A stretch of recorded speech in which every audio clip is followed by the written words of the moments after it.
Welcome to 8 Minute TV, Alfred Asks. Today I'm here with a very special guest, Myriah. Hi everyone. For those of you who don't know, very few of you of course, Myriah is a senior at Vanderbilt majoring in econ with 2 minors. Wow. Yep. Financial economics and African American and diaspora studies. Yes. And there's only so much I can let out in an 8-minute conversation, but I know you are the co-founder and co-president of Black Girls Lift. Mm-hmm. Wow. Co-president of the Vanderbilt chapter of the National Black MBA Association. Yep. That's a resume right there. And the publicity chair for Strands. Yes, correct. Right. So, Myriah, that's very inspirational. There are many people who admire you from a distance. I've spoken to a few people who are like, Myriah is a very big deal. Like, she's really making it out here. Aww. She's been able to navigate college. And people look up to you and they're like, wow, I want to be like her. It's kind of like the dream college career people wish they had, you know, I wouldn't the college go that experience. far. I would not go that far. So I just want to know, jumping right in, how were you able to navigate college so well to be able to have all these opportunities you've had? I also know that you interned with 2 investment banks, very prominent ones. And to be able to combine all that with your extracurricular activities, a social life I don't even know about. I don't even know if you're able to manage a social life too, but we'll get to that later. How easy was it for you to navigate that right from freshman year? So it definitely was not easy coming into freshman year, but it's gotten easier over the years. Like, you know, now I would say that I think I've almost like mastered college and like how to most efficiently study and balance my social life. But initially coming in, it definitely took some pretty disciplined decision making. So I often had to choose between like going out or studying, and I would say freshman year I chose like more so to enjoy the freshman experience more than focusing on like classes and exams. But I mean, I still definitely found a balance. But for me, it was just always important to like have that balance. So like if I went out Friday night, I was up studying Saturday morning, and if I went out that Saturday night, I was studying all day Sunday.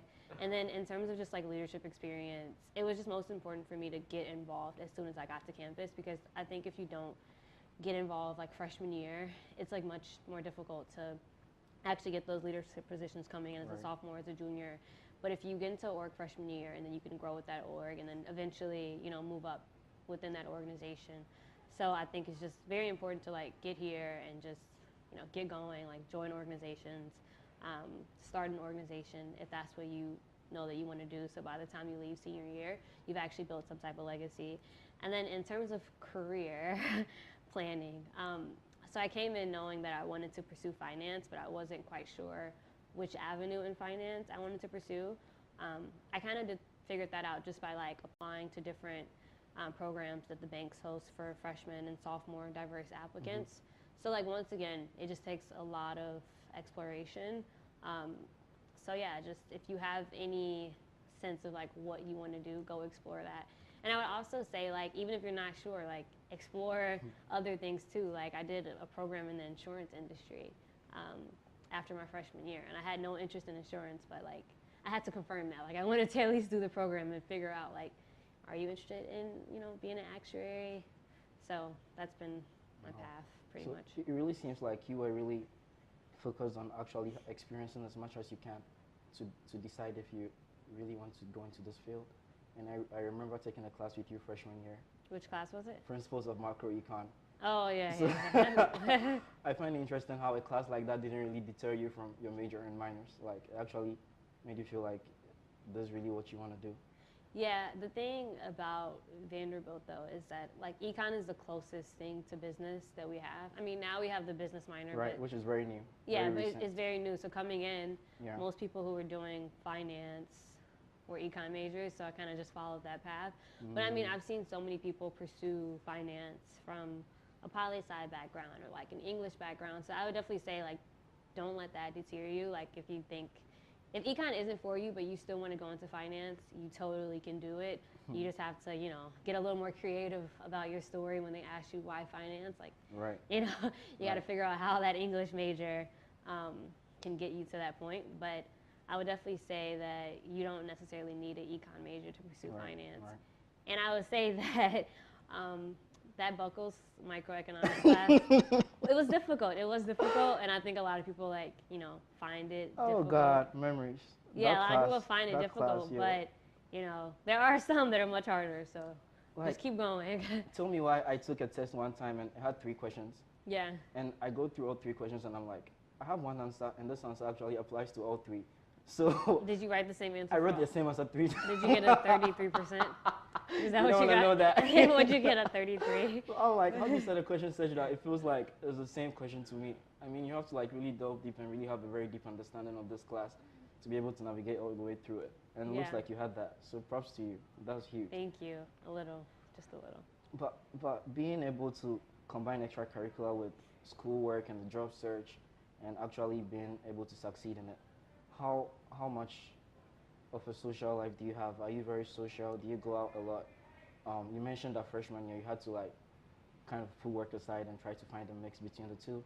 Yeah. But what's that like for you in Vanderbilt?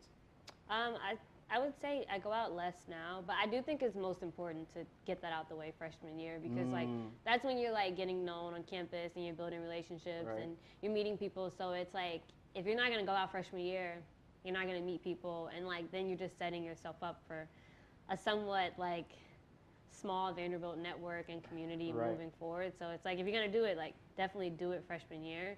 But now I find like joy in doing other things that don't involve like parties. Oh yeah. So I mean, I still like to hang out with my friends and just do like very small like game nights. And I travel quite a bit to just visit my boyfriend in Michigan, or I'll go home to hang out with friends. So I mean, I still definitely have a social life. It's just changed since freshman Right. year. That's probably what maturity does to you. As you get older, you start to pick and choose what you really want to get involved in. I Yeah, assume. exactly. Right.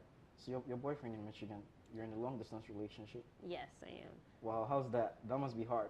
It's very difficult. We've had some challenges, especially. I mean, when we first got to college, it was difficult just being freshmen Wow. and like being in a new environment. So you all were together before you came to college. Yeah, we've actually been together since like 8th grade. with a few breaks here, with a few breaks Wow. here and there. Wow. Yeah, but I mean, we make an effort to see each other once a month.